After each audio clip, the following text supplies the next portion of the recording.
Oh man, off to a good start, bro. Here we go. Hey, Yeah. everybody. My name is Brad Carpenter, and I'm one of the pastors at Grace, Sacramento. We're one of the three churches that are going to be joining together on April 29th, the 28th, the 29th, and the 30th for a men and boys retreat. And I'm here to introduce you to our speaker. This is my good friend, Patrick Thompson. Patrick's going to be our speaker that weekend. And Patrick, tell us just who you are, where you live, what kind of ministry you do. Yeah.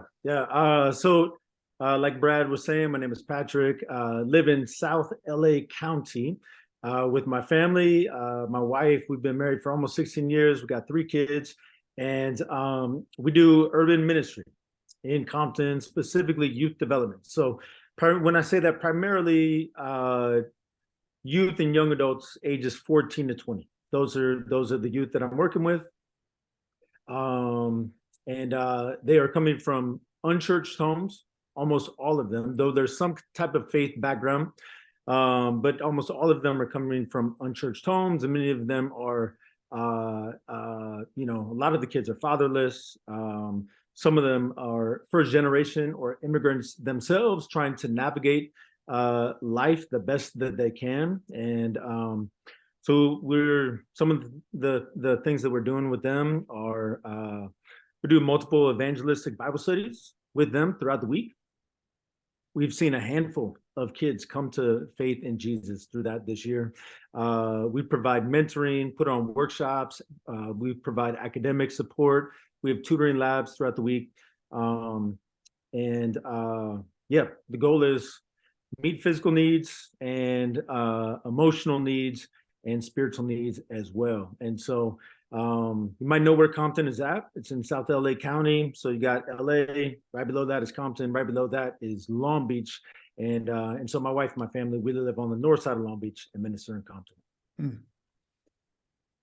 Patrick, I'm excited. I heard that your plan is to teach from the book of James at our men and boys retreat. And man, just quickly, why are you excited to share from the book of James to men and boys on that weekend?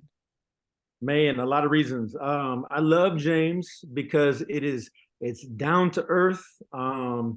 It's gritty, it's real, it's practical. Having a doctorate is great, but like I don't have to have a doctorate to, try to understand like what is James getting at here? What's the application here, right? Like it's right there in front of me.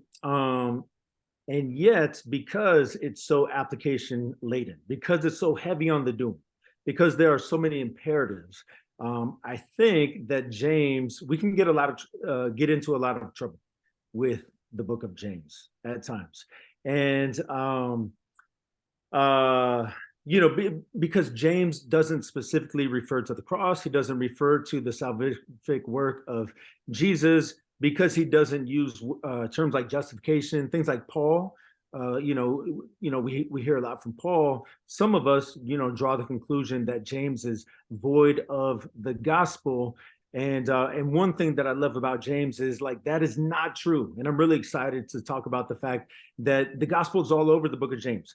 And James does care a lot about the doing, and he does care a lot about action, which, by the way, Jesus and Paul and John and Peter do as well, right? So James is not by himself in that camp.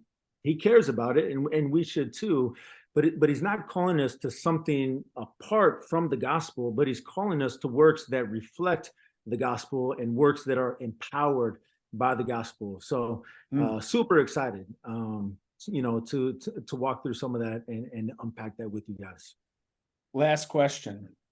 Where do you project yourself finishing in the ping pong tournament?